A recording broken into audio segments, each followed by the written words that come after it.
everyone. Welcome back to Hate Read. I'm Em. Usually on Hate Read, me and my co-host Anna challenge each other to read books that we think they'll hate. But this week, Anna's not with us, and instead we have a special guest co-host, Morgan Malin. Hi, Morgan. Hello. How are you? I'm great. How are you? How are all of the listeners doing? Well, I can't speak for them, but I'm doing great. Oh, that's good. So, Morgan, you are a librarian, correct? Yes, that is correct. So you, I would assume, read a lot. I do. I do read a lot on my own time and on my work time. And it's actually allowed because I am in a review group for work where I get to go and read a lot of young adult literature, usually stuff that has either just come out or is about to come out, and I get to read it. And then every other month meet up with the people in the group and we discuss the books, and then we get to keep the books for our collection or to give away for prizes to like patrons or things like that. So I do that, and then I also get a lot of arcs from publishers that I also read and review. So lots of reading and reviewing. What type of books would you say that you usually like gravitate towards? Like, what are, like, let's say like your top 3 favorite genres? Okay. I like a wide variety, but I think I find myself mostly reading high fantasy and science fiction, but then I also really like a good contemporary, like fluffy book to just kind of balance it all out, because there's only so much like pain and suffering that one person can endure. Right. So if you're doing reviews and stuff, I guess a lot of times you probably maybe come across books that you don't like as much and kind of have to power through. Yes, absolutely. So you kind of have some experience hate reading stuff. I do. Because so a lot of times the arcs that I get, I'm a little more selective about, because they're usually electronic ones, and they're ones that I request from the publishers, and then they decide to approve me for them. And those usually I tend to pick more things that I think sound good or things that I know are coming out and I would like to read anyway. The review group that I have for work is pretty much just a luck of the draw. It's whatever the publishers have sent to this library consortium where we all meet, and then that person that runs the library consortium brings the books to us and is like, choose 5, and sometimes there will be things I recognize, and sometimes there will be things I've never heard of, and a lot of times they're really good, and a lot of times they are awful. Yeah, I think that's kind of like when we kind of started this podcast, that was kind of our hope, that like because we were doing this wider range of books than what we would usually read, that like maybe we would find something that it turns out we really like. And that really hasn't happened too much yet with the books me and Anna have done. Yeah. I've had that happen a couple of times where I've seen, like at my review group, I've seen a cover for something and it's just been like, oh, I think I saw that was coming out, and it didn't really look like something that interested me. It just looked super generic and like, oh, this trope has been done a million times. And then I read the book and like loved it. It was the best thing, one of the best things I'd probably read all year. So sometimes you just never know. And then sometimes I've gotten things that look like they're going to be great and they're just terrible. So. And I think that's kind of the thing, that like, even though this is a podcast that it's called Hate Read and it seems like we're really negative, it's like I think there is something to be said for reading books that seem like something you wouldn't like. Exactly. Because you never really know, and it's a good idea to expand your horizons, I guess. Yeah, and just because it's not like my cup of tea or your cup of tea or Anna's cup of tea doesn't mean that somebody out there isn't still going to really enjoy it. So yeah, it's just all opinion. Actually, I think might have been the case with the book we read for this episode. Did you end up liking it? I didn't hate it. Oh my god. So for this episode, I asked you to pick a book that you had read in the past and did actually dislike when you read it the first time. And you picked Jodi Lynn Anderson's The Vanishing season, which is also called like The Memory Keeper, The Memory, something like that in the title. British version. Mm-hmm. But so first I wanted to ask you, when you first read this, kind of what did you not like about it? Why was this the book that you thought, this is the one I want to bring to talk about as a book I didn't like? For the longest time, I had pretty much only read things that I was pretty sure I was going to like, and that was the case. And then I read this book thinking I would like it, and this, I think the first time I read it was maybe 3 years ago, and it was the first book I had read in so long that just really rubbed me the wrong way. I just did not like basically everything about it. And I don't know if it's because I like a happily ever after, if it's because I don't like a lot of the things that happen, like subject matter thematically in the book, that just kind of made me upset. But yeah, it's the first book I remember going to Goodreads and writing a hateful review for. Oh my God. Yeah. So it was like kind of your first ever hate read. It really was, yeah. So I thought I will share this Awesome. with Em and see what she thinks. I love it. Yeah. So I hadn't read this book before, and I think when I introed this book in our last episode, I said, oh, I've read other stuff by Jodi Lynn Anderson, and I have not. I confused her with 2 other authors. With also a Jodi something. Yeah, the other Jodi, and I think the first one that I confused her with was Jennifer Lynn Barnes, I think okay. was. Yeah, so there were a couple other triple barrel authors that I mixed her up with. So. There's also Laurie House Anderson. It could have also been her. Yeah, that's the one. Okay. That's the one. Okay. Yeah, I was like, oh, yeah, the Anderson person with 3 names. Yeah, I've read that. I hadn't. So I'd never read this author before. I hadn't read this book before. And I started it, and here's the thing.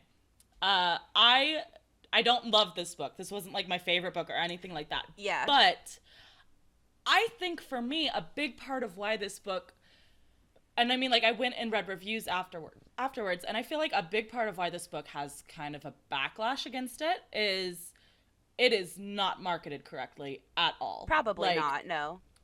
The blurb, the title, like, it's like, oh, girls are disappearing, and there's a murderer on the loose, and there's a ghost. And it's like, that's not what this book is about. No, it's not about that whatsoever. And that's probably also what made me so upset about it. I thought I was going to get, like, this mystery thriller, and basically I felt like this book had no actual plot to it. No, it's very like it's English class, like it's like slice of life, but like not in a good way.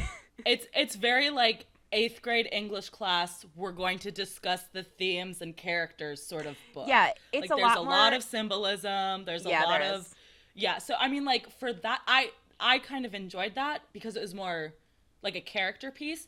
But I definitely don't think anyone reading the back of this book going into this book would be like, oh yeah, this is what I signed up for, because it is not what is described on the back of the book at all. So that was fun. Disappointing. I guess. Yeah, I think if you're going into it like, oh, I want to read the book that I was promised, and then you end up with this book, it's pretty disappointing in those terms. But I did think that it was like really well written.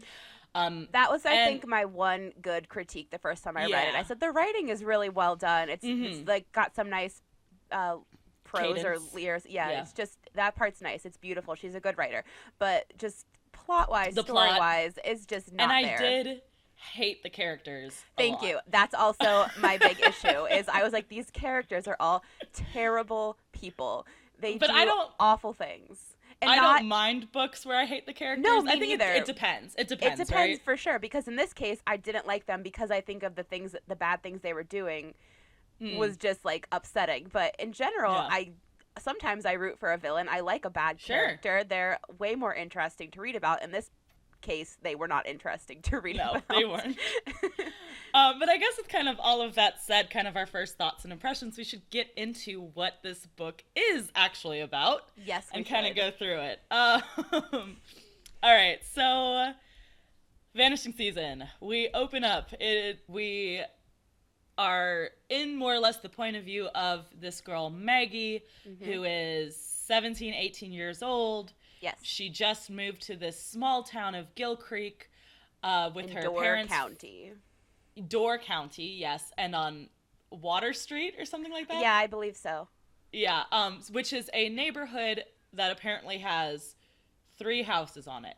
Pretty much. And one of those houses is inhabited by a rich family whose daughter is Pauline, who is a... do you remember in Great Gatsby when Daisy is like about her daughter, like, oh, I hope she could be a beautiful idiot, or I think it's the a beautiful Pauline. fool. A beautiful fool, yeah. Pauline is a beautiful fool. Like that she is. She is a stupid, beautiful idiot. Yes, and she gets everything she wants. She gets everything she wants, and she acts like she's about 5 years old. And yeah, it is and there's even a line at one point that says, "Oh, she's just like a multiple- child. She has all this multiple energy," lines. and then she just crashes. Yeah, and like Yeah.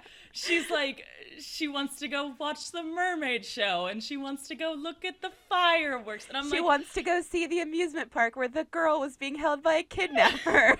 that one's a little bit of an outlier. It was real weird. But yeah, so she's in the one house, and then Yes. in the other house is Liam, Yes. who is a man boy. Pretty and much. he kind of is really creepy, and we'll get into that later. Yeah. He's not the greatest either. No, I'm not a fan of Liam. His dad is described multiple times as being like really weird and this weird atheist, and like he's this weird atheist who does atheist things, like having bumper stickers on his car, and he goes and harasses people outside the church, right? And goes like he like carves a pumpkin with like 666 and yeah. puts it in front of the church or something. I'm like, what is this man doing? I don't know. They're like he's really antisocial. I'm like, if you are antisocial, why are you like actively doing things to piss people off in your town? Like, what are you doing? So maybe he likes it. Maybe he wants people to hate him. I guess. I'm like, man, there are better ways to do this. Also, they like give examples of his atheist bumper stickers, and some of them were very long and did not seem like effective bumper stickers. No. But they also kept calling them something else that wasn't like bumper stickers. It was like slogans or something. Like he had a bunch of slogans on his car, and I'm like, just say bumper stickers. Be a normal person. Come on. Right. So he can't be. He's already too weird. Yeah. So that's Liam. So I guess he's not poor. He's just kind of. No, I think they don't really go in into small his town. No, Pauline is rich because her family owns like the Tidings Tea Company or something like that, and then everyone else in the town just seems pretty like middle class, like small town people. So except for Maggie's family, who, right? They're from Chicago. They're from Chicago. They used to have decent finances. They now don't. Right. I think they moved to the town because of a job for one of her the mom got parents. a new job. Mm-hmm. And she is insufferable. Pretty much. So, like, in a lot of these books, I have a moment where I'm like, oh, I hate this character. And for Maggie, it was on page 11. I think I know what you're going to say. What do you think it is? Is it the line where she said her mom said she was, like, the only teenager who never threw, like, a fit or anything like that? No, but that was also insufferable. Okay, because when I got to that point, I was like, oh, God, special snowflake alert. Yes. No, mine was where she's unpacking her shit, and she says, or the narrator says, once the plain white shelves were immaculately clean, she filled them with photos of her and JC, her and her parents, her favorite books, and then in parentheses, Jane Eyre, One Flew Over the Cuckoo's Nest, Beloved. And I'm like, what? Yes. You are 17. You need to stop. And then, like, later in the book when she's talking to Liam's dad about Oh my literature, God. she's talking about reading Moby Dick, and I'm just like, what 17-year-old reads stop. that? Come on. And I'm like, I'm not saying that 17-year-olds can't read classic literature. No, but that just seems completely unrealistic. Right. I'm like, I was a big, Dracula fan when I was 17. I read that like 5 times. But here's the thing. If you asked me when I was 17, what are my 3 favorite books, I would not be able to tell you because they changed every 2 weeks. And half of the mine time, too. Right. And half of the time there was something like cute romance novel. Like what? Exactly. I accept that you can have favorite classic lit, but I do not trust people who do not like any modern thing. And she, oh no, because this continues she throughout likes the book. none of it. She doesn't like modern music. She only likes stuff from the 70s, 80s. She doesn't like anytime anyone talks about pop culture or like celebrities, she's very like, ugh. Yeah. She thought of them like they were her family. Like, okay. It's like looking down on it, Yes. And I'm like, or there was that line there was that line later where she went to visit her friend again, and her friend was Mm-hmm. like, we can watch Housewives again. And it was like, oh, Maggie never liked to watch Housewives, but she never told her friend that. And I'm like, screw Right. you. And I'm like, Housewives is amazing, okay? first off, I didn't know if they were talking about Desperate or Of. So, you know, Probably, 'cause it was, probably Real Housewives, but yes. yeah. But Yes. yeah, she's just like one of those people who's like, thinks they're better or smarter than everyone else because they don't like modern stuff. And it's like, exactly. I think it's really like shitty to be, oh, all of the music nowadays is just total crap. There's no good music. All good music stopped when my taste I was born. Yeah, pretty much. And I mean, like, she's not doing that because obviously she's 18 and she's like referencing stuff that's from way before. But I feel like the author is kind of doing that. Like, oh yeah. Yeah, and I'm just like, she's 17. Like, she doesn't like anything from the modern era. That's weird and annoying. Like, let her like things that are going to be relatable to like the readers, you know, because not every single reader is going to know all of these classics that she's liking and all of these 70s and 80s like references to music and culture and fashion and things like that. Like, and I mean, again, I'm think not about saying your that, modern reader. I'm not saying she can't like Jane Eyre, One Flew Over the Cuckoo's Nest, and No. Beloved, but like for those to be the books that, like, it just doesn't seem realistic. Just don't shit on to me. everything else. Yeah, and I mean, like, she's not aggressive about it. She's not like everything. It's just, I didn't buy her as a teenager. And yeah, me neither. She was a teenager, she wouldn't be one that I would have wanted to hang out with as a teenager, you know? No. So that's Maggie. She continues to, and that's the thing, like, basically her entire personality is 40-year-old woman, essentially. Yeah, trapped in the body of a 17-year-old. Yes. So you've got this 40-year-old woman in the body of a 17-year-old, and this 5-year-old girl in the body of a 17-year-old. Basically. And they become best friends. That's Pretty the plot much. of this book. Well, Pauline doesn't even give Maggie a chance. She's like, you're going to be my new best friend, and you're going to be happy about it. Because, again, Pauline acts like a 5-year-old. Because yeah, exactly. That's a very 5-year-old thing to do. Right. So they meet up, they become friends, and then because Pauline is friends with Liam, Maggie becomes friends with Liam as well. Yes. In the meantime, Maggie gets a job working at a antique store. Yeah. And girls are getting murdered. Pretty much. Both of those are things that don't really matter, but add to the tone, I guess, of the book. But they don't actually matter in terms of It's plot. just like a background plot that's not really even a plot that you never get any clear answer to. And honestly, that was another thing that was just so frustrating about this whole book. Like, don't tell me that all these girls are being murdered in this small town and then never tell me who the murderer is, okay? No, that's not cool. I didn't mind that because, again, I was like, oh, that's not the point of the book. The book, it doesn't... The question of the book is not who murdered these girls. The question of the book is what is going on with this ghost, which we haven't talked about the ghost yet. But that's true. So, there is a ghost also in the book. There's a ghost. Our other main character, the ghost.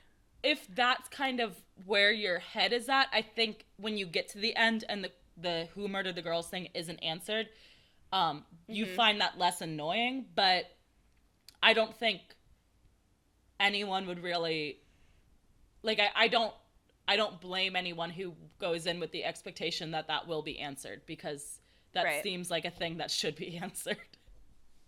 Yeah, you know? I think I thought the first time I was reading this, and probably this time too, like, the more and more I went along, the more I was filled with just anger. If at the end they would have said, oh, and by the way, this is the person that was committing the murders, I may have given it like 1 more star on Goodreads just to have that question answered, even though it's not the main point of the book.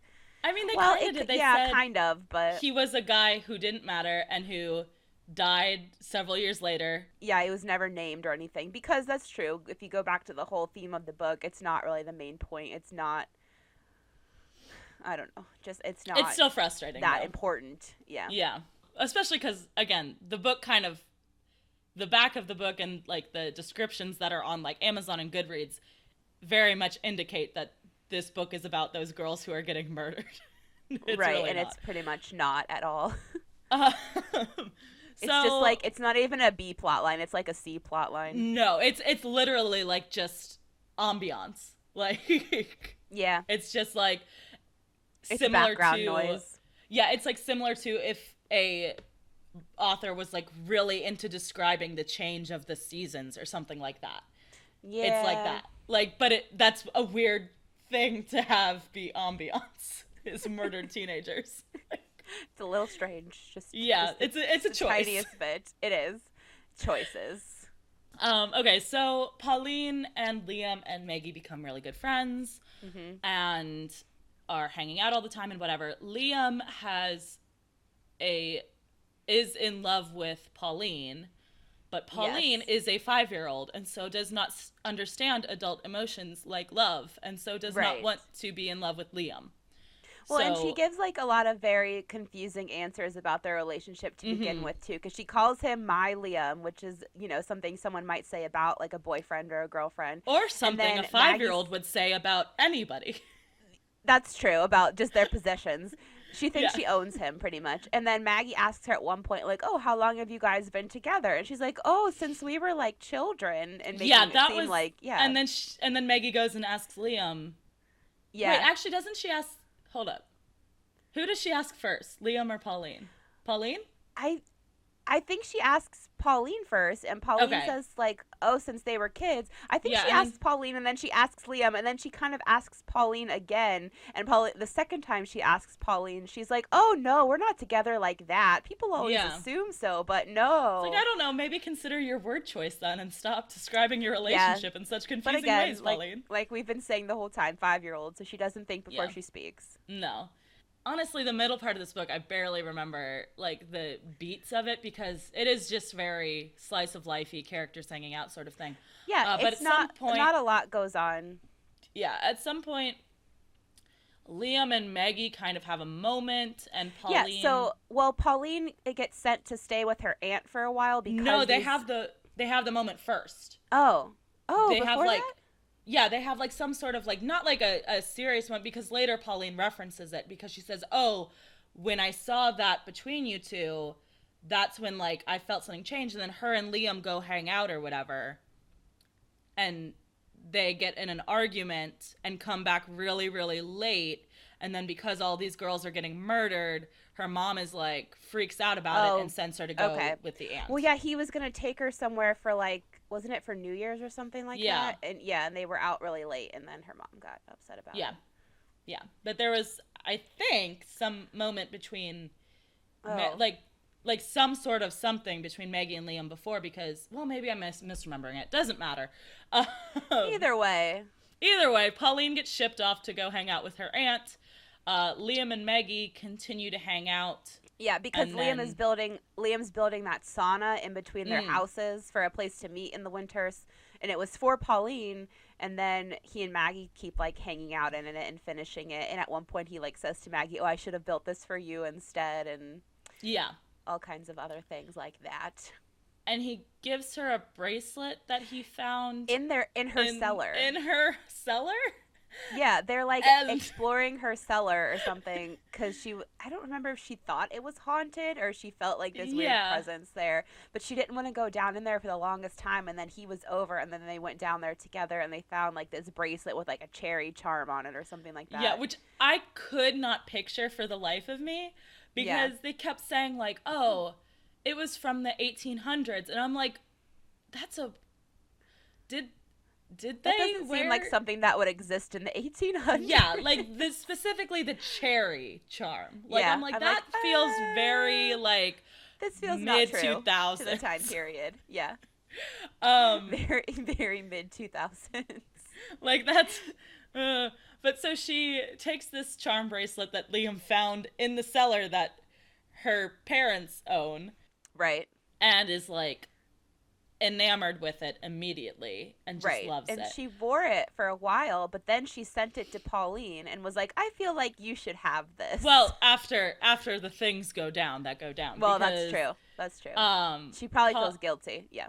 So Pauline is kind of writing to Maggie, but not writing to Liam, and Liam's all butthurt about it. And Maggie and Liam start making out and become a thing. Yes. Meanwhile, Pauline is over in Milwaukee, I think, right? Yes, I believe that is correct. So she's in Milwaukee with her aunt, and this guy who we have heard of before. James Falk, I think, was that his name? Yes, James. Who has been like hitting on Pauline since they were children, and is like obsessed with her. Yeah, he's basically been trying to court her, but not in an appropriate way. Yeah, and Pauline has been like not responding to his texts, not into it. So he decides to start driving to Milwaukee, like I guess every weekend or something. Yeah, to visit her, which she never said she wanted, but no, not at all. Here we are. So that's just problematic. But then she starts making out with him. So they're a couple now. Pretty much, yeah. Maybe just out of boredom, maybe. Yeah. Knows, but yeah, that happened. Maybe because Pauline is a 5-year-old and probably someone was giving her attention. Someone was giving her attention and she was today. Like, I like this person. Exactly. So things go on. They think they catch the murderer. So Pauline comes back to town. Turns out they didn't catch the murderer, but Pauline's back in town. Nope, wasn't him. There was no evidence. They let him go. So Pauline comes back, and she's dating James. Maggie and Liam are dating each other, or making out, or, doing whatever. Maggie telling and Liam, each other they love each other. Yes, that was my next point. That they have, told each other that they are in love with each other. Yes. At this point. So they are, whatever they're doing, they are in emotionally love. They're making out in the sauna. They're doing all kinds of things. So they all go to, a movie thing or something. No, that's later. A dance? It was at a place where Liam works as a caterer. They were having, some kind of dance thing. And Maggie and James and Pauline all went to this, dance, dinner, fancy party thing. So, James comes up to Maggie and is like, are you dating Liam? And she's like, yeah. And James is like, he's gross and I hate him, and also he's trying to steal my girlfriend. And Maggie, is like, this is a weird conversation to have with someone who just told you that they're dating. What are you doing? Yeah. So James is like, Pauline is the most beautiful girl that ever beautied anywhere. She's so beautiful, and she's been beautiful forever, and every guy in her class thinks she's beautiful and is more beautiful than anyone else, and I want her because she's beautiful. And it's also, this is a little... Did I mention that she's beautiful? It's James, this is a little much, number one. And number two, why are you telling Maggie this? Because he's an asshole. He's weird and creepy. I think he got in her head a little bit, though, because then later when Maggie's in, her rage after what happens next, she's like, would Liam even like Pauline if she wasn't pretty? No, but she thought that before James said anything. Because, that's even true. When she first met Pauline, she was like, wow, she's so beautiful, and I'm not beautiful. And it's you need to stop. Everybody needs to calm down about this girl and her amazing beauty. And I'm honestly, I feel like it's very small town sort of big fish in a small pond sort of thing. I would say so. And I'm just y'all need to everybody needs to move Get out to of Chicago the small town. or and then you'll really New York or something, and everyone will be a little bit more chill about how beautiful Pauline is, Right. It's I would assume in this small town they're not really exposed to any diversity or anything like that. Yeah, I also noticed that it all seemed very white. It's very white, yeah. It's very milquetoast. Kind of aggressively white, where they're everyone's Norwegian, everyone's from... they keep bringing up how everybody has Scandinavian roots. And I'm all right, we get it, you're white. Everyone has, either pale skin and dark hair or pale skin and blonde hair. That just seems like the descriptor for everybody in this town. Yeah. So, Maggie, she, catches Pauline and Liam making out, it's Pauline goes outside to get some air, And this part is actually seen through the ghost's perspective. Oh, yeah. Yeah, the ghost is Which like we haven't talked overhead, about like yet. watching everything. Yeah, so the ghost like sees Pauline go out on this patio or something, and then this figure comes behind her, and it's Liam with like some empty waiter trays, and he puts them down, and then Pauline basically just walks up to him and kisses him. And at first it says, oh, Liam pulls back and he looks angry about it. And my thought was like, oh, good, he's finally done. He's over her. He's like, oh, I've got this really great girlfriend that I like now. I can move great. on. But well, not really great, but maybe in his eyes, great. But is that what happens? No. He looks angry for about 2 seconds, and then he like leans back in and starts kissing Pauline because that's all he's ever really wanted. Like, excuse me while I go vomit. Everyone in the town is invested in them having a relationship. They are. It's like they're shipping them super hard. Yes, which is like a thing that happens a lot in books. I was just reading like a couple of romance novels, and both of them had this happen where like everyone was like, oh, we've always thought you two would end up together. I have never experienced that in real life. Me neither. I've never been like, oh, I really think those two people I know should fuck. Like, Me that's neither. never been a situation. That's unrealistic. That's like, something that's like only in books and movies. Right. But so that's what this situation, like everyone in the town is like, oh, Maggie, you know Liam and Pauline will end up together one day. They're destined. I'm like, I think that's what her boss Elsa said to her at one point. Yeah, which she was like, well, it's inevitable, the two of them. Like, you're going to get your heart broken because they're just going to end up together. Like, chill, Elsa. Like, calm down. And like Pauline, then and this scene, I think this was also still through the ghost perspective, Pauline basically says to Liam, like, oh, it's so hard pretending not to be in love with you. And it's just like, come on. Like, y'all need to, like, really just chill out. Like, honestly. Really. So, Liam and Pauline are together. Maggie is upset with them, but then... Yeah, because she sees them kissing, and but then doesn't say anything to either one of them. She like goes home and ignores them for like 3 weeks, and neither one of them even really tries that hard to get to talk to her about it. I mean, either that or we just don't see it through the writing. Yeah, so they are just kind of apart now, and they go on. Pauline and Maggie eventually kind of make up. Yeah, a little bit. But then they get in another, like, they don't get in a fight, but they, I think it's at the movies. Yeah. Pauline essentially is like, oh, the only reason... Pauline, like, tries to force them all to be, like, okay with each other again. Like, it's really awkward. And Pauline tells her that the only reason she realized her feelings for Liam was because he was with Maggie. Right. So, like, there's that going on, and then also there's this whole thing with this dress, which is very symbolic, but also... Oh, God. All I could think of was how ugly this dress would be. The seafoam green dress with the rust-colored airplane. Yes, that's so ugly. What is that color combo? It doesn't even sound cute. That and honestly, sounds hideous. The other dress sounded cute. Sounds better. The one that's supposed to be ugly. So, like, at the beginning of the book... The navy blue dress with, like, the with flowers. Like, that sounds fine. I was just at a store today where that dress was, like, everywhere. And, like, who wants a dress with airplanes on it? Come on. I mean, like, I get the airplanes thing. That seems like, oh, a quirky thing, you know? Like, I could see that being cute. Like, a little quirky hipster sort of thing. Yeah, but, like, the color combo of seafoam green and rust, I'm like, that's gross. What are you doing? That sounds not cute. Early in the book, she walks past this window with her dad where these two dresses are on display, and she's like, I want that dress so badly, it hurts. Mm-hmm. And her dad is like, we're poor, we can't afford that. But then they, for Christmas, get her the blue dress. Right. Because it was a little more affordable. It was a little more affordable, but I was also very confused. I was like, are these the same style of dress, but like in different colors? Pattern, in which case, why is one so much cheaper? Mm-hmm. Is it that much cheaper that it would be that big of a difference in their price? Because here's the thing with this family.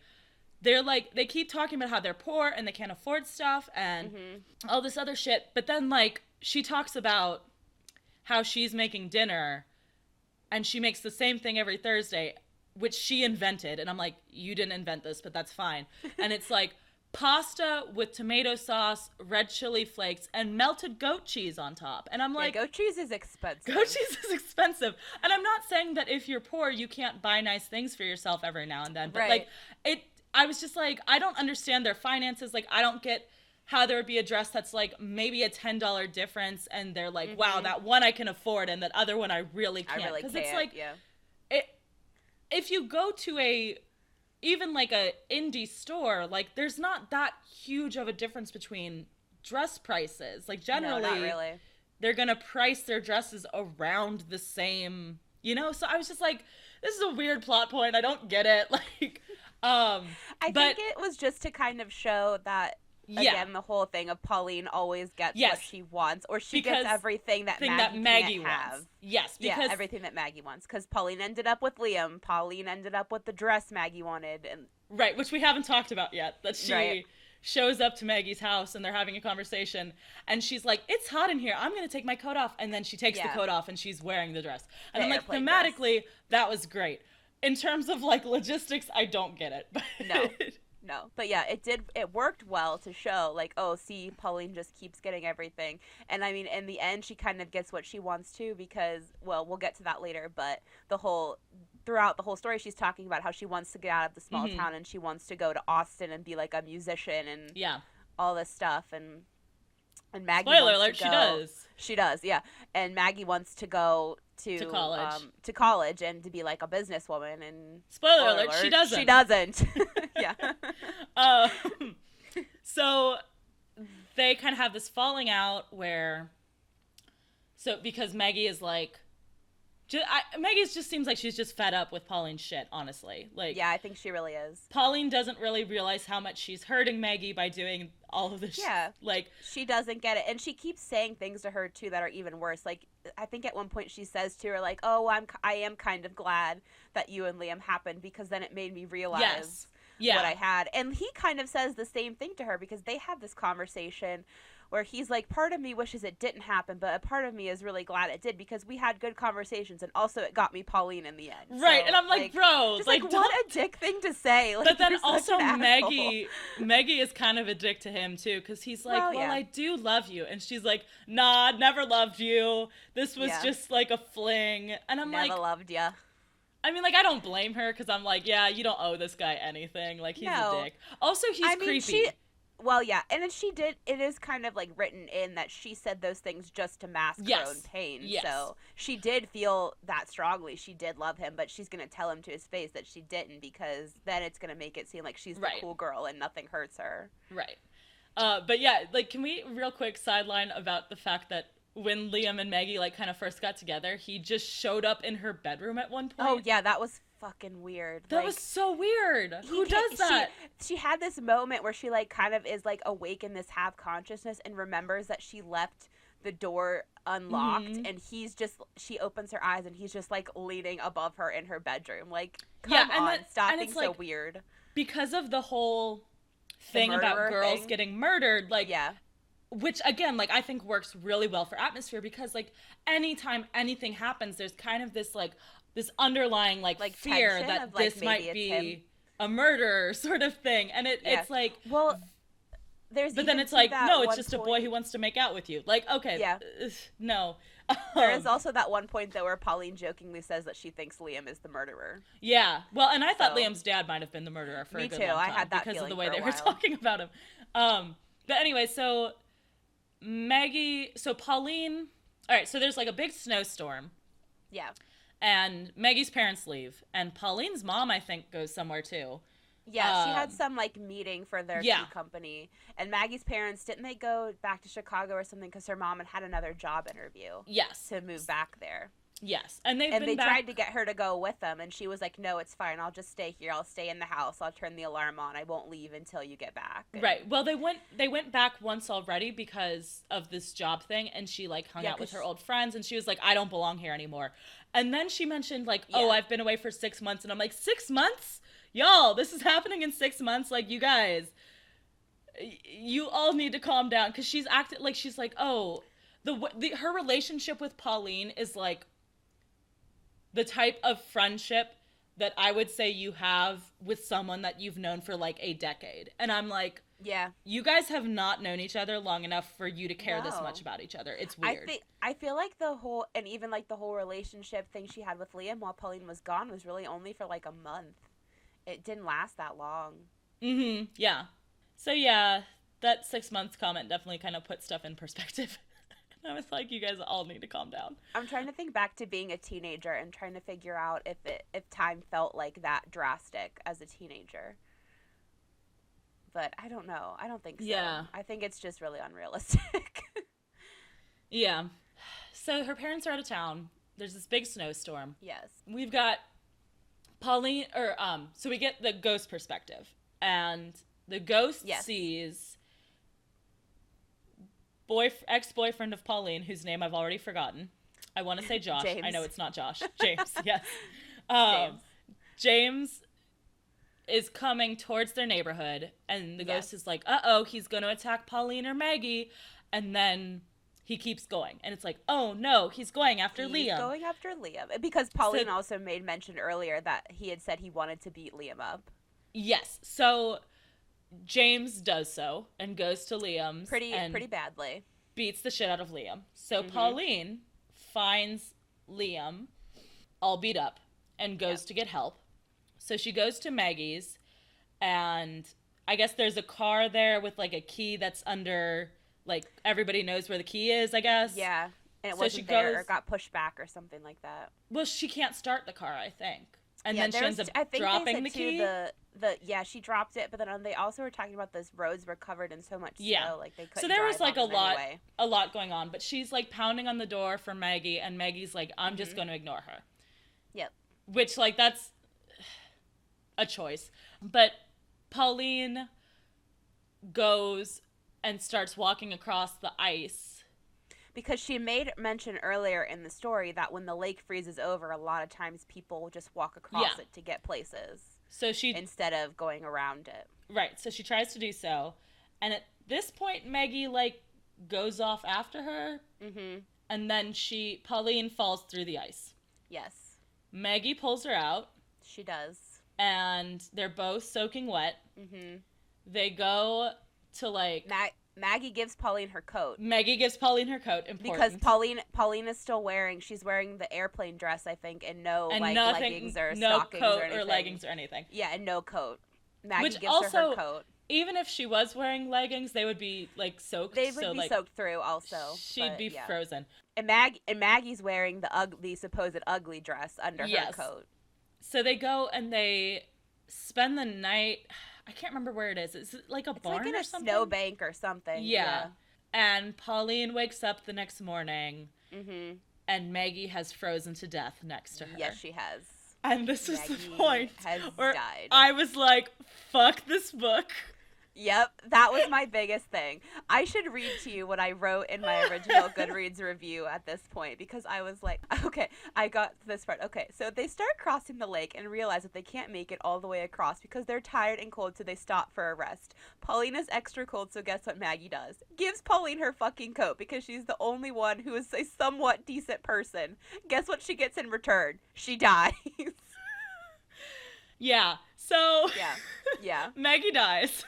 Maggie dies. I wasn't sad about it because I hated Maggie, but, like, I just think it's just crushing because it's like, once again, Pauline gets everything and Maggie gets nothing and also dies. So it was a lot. And then we get a last chapter-ish in the ghost perspective, and of course the ghost is Maggie, who has been revisiting this stuff in her death to try to understand her life and move on. Yeah. And we get a little wrap-up where the ghost talks about what happened, like, goes to ghost on these characters. Pauline ended up in Austin playing at bars with music, and she's married to Liam. And which, like, good for her, I guess. Yeah, I guess. Once again, getting everything she wants. They try to keep Maggie alive by talking about her all the time. And I'm like... Yeah. I mean, I get it. It's this girl who, like, pretty much died saving your life, but also, like, y'all knew each other for 6 months. Yeah. Like, y'all knew each other for 6 months, though. Like, I don't know. It was, like, the way it was phrased was supposed to make it seem like that's kind of, like, a happy ending for Maggie. Really, that, like... It's not even happy. I don't even think it's, like, bittersweet. I think it's just, like, just terrible. Well, and then we get, you know, like, so Maggie talks about the killer and like how he was never discovered and he died and whatever. On a boat like that sunk or something. Yeah, and she talks about how her parents adopted some kid, which like good for them, I guess. And then there's like a lot of very beautiful prose about like life and death and stuff like that. Yeah. And it, that part was nice, but And that was pretty much this book. That was the Vanishing season. Yeah, so like the ghost thing. Yes. Here was the thing with the ghost thing. I liked all the ghost bits. Mm-hmm. They're probably the most interesting. Yes. And I wish the whole thing was just ghost bits. Yeah. And not the rest. But also, because the whole thing wasn't ghost bits, for a lot of it, I was like, what is the deal with this ghost? Why is there a ghost here? Like, it reminded me very much of a book we read earlier in this podcast with a ghost cat, where, like, you could have taken the ghost cat out, and it wouldn't have affected the plot at all. And I mean, like, the end, obviously, okay, when it turns out that the ghost is Maggie, I'm like, okay, now I get it. But I don't know if the payoff was enough to kind of justify a good enough reason to have the ghost in the first place. Yeah, it needed to be more ghost or less ghost, essentially, I think. Yeah. Well, because as the story went along, the ghost perspective kind of got more in-depth each time it was having pieces of the chapter until, like, the very end when the last chapter is just all ghost perspective. Right. Which, like, again, it was, like, very well written, which I think, if we're kind of getting into segment land. Right. Silver linings, right, for this week. Definitely, like, the writing style for me was I thought it was really beautifully written. Like, I was like, I would definitely read another book by this author. I'm just not going to read any blurbs for it beforehand, and hopefully that'll... I agree. I think the prose is very nice. The writing is beautifully done. I also liked that it was set in a small town just because I find that atmosphere kind of interesting, and especially the descriptions of, like, when it was fall and the leaves changing and falling, and it just made me really wish for that season right now. So I mean, I like that aspect of it as well. Yeah, I think as, like, a character piece also, it was very, like, even though I didn't like the characters, it's well done. I just don't like the people. That's the thing. I was like, I feel like this is one of those books where I'm like, it's not my cup of tea, but, like, it is so overall well done that I'm like, I did kind of like it. Yeah, I still don't like it, but I can appreciate parts of it for what they are. Yeah. Did you identify with anybody in this book? I feel like this was a hard one because there weren't a ton of characters. Yeah.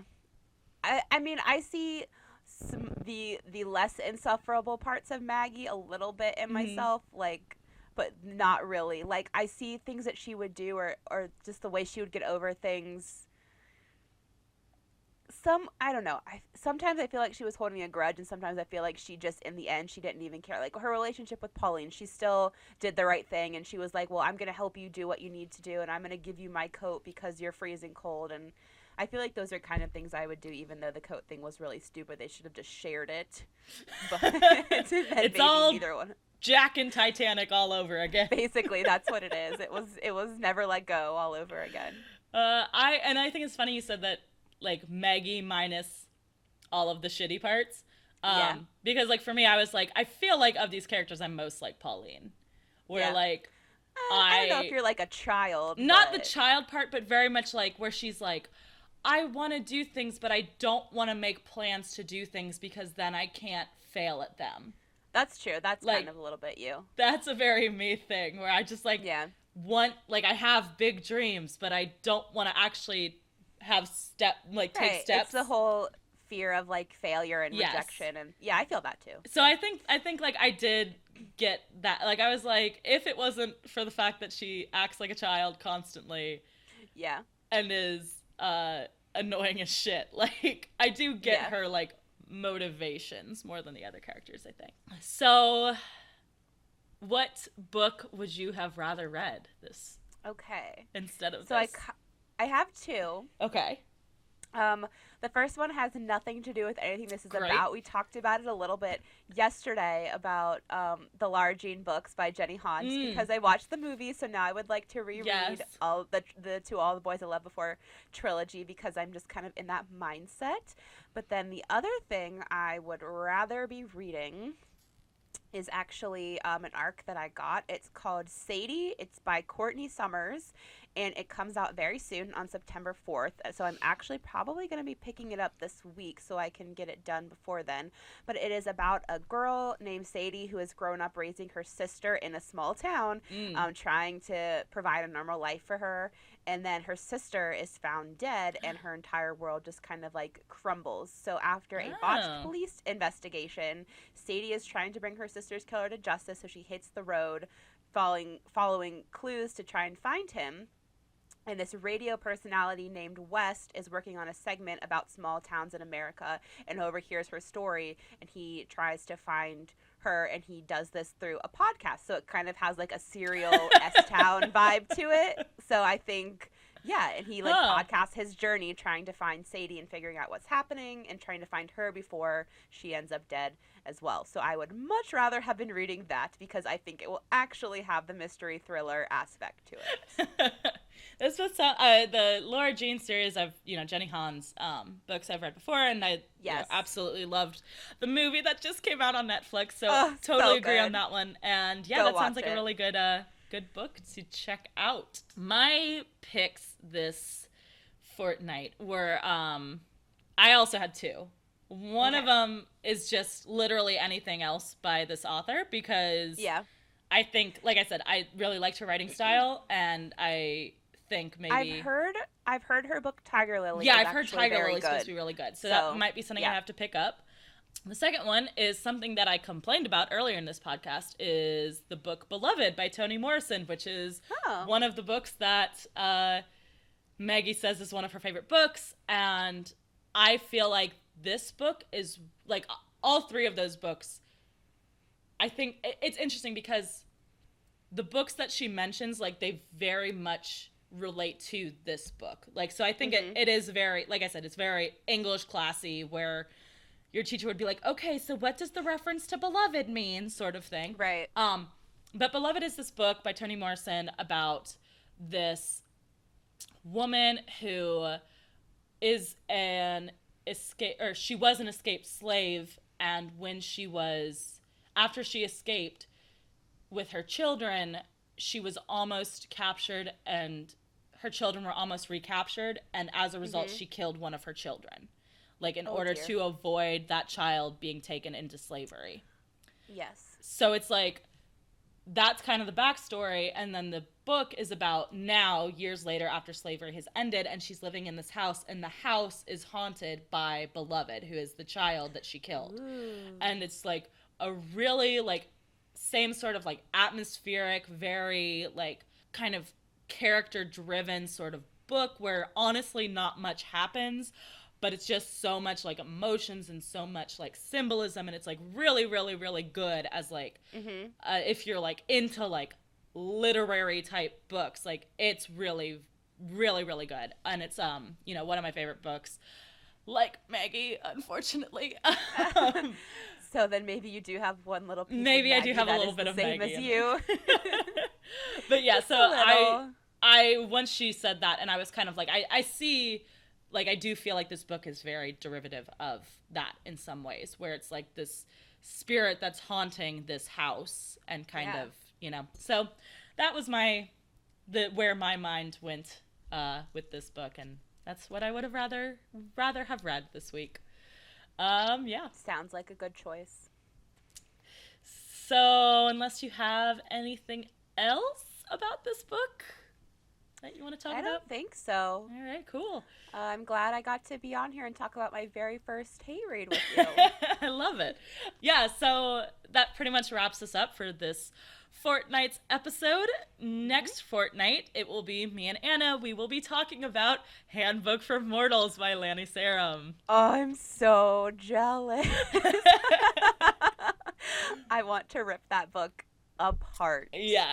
I remember being at work in the lunchroom on my break when all this stuff started coming out on Twitter about how she gamed the New York Times bestseller list, Yes. just like going insane with rage. So it is a crazy story in terms of the background of this book. It's insane. It's so insane. So we're gonna see how the book itself holds up. Yeah, I'll just say this: as I'm in my profession, like, I don't know about every single new book that's coming out, but I feel like if something becomes a #1 New York Times bestseller in the YA category, it should probably be something I've heard of, and I never heard of this book in my entire life until that day. So, yeah, just take that for what it is. Yeah, so come hang out with us in 2 weeks' time to hear us talk about that.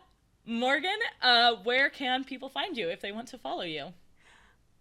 You can find me on Twitter or Instagram at IamMorgan_M, and I post more frequently on Twitter than Instagram, but I did just get back from a trip to Europe, so I've got some pretty cool pictures up right now, especially of Trinity College and the library there, which was absolutely gorgeous. So if you want to see those, go head over and check it out. Morgan also, if you do follow her Twitter, I have found several recommendations, like, based on books that she reviews. I've found several books that I've liked. So yeah, pretty much all of my Goodreads reviews get posted on there too. So if you would like to follow us, you can find us on Twitter at HateReadCast. You can also email us, hatereadcast@gmail.com. We would love to hear from you and hear about the first book that you ever hate read. Mm-hmm. As always, thank you to Ben Cope for the use of our theme song. You can find his YouTube info in the description below. In the words of Jodi Lynn Anderson, a key is buried under the front stairs on Water Street. This is my work. This is the one thing I have to do. I am looking for the things that are buried. I want to bury this fucking book.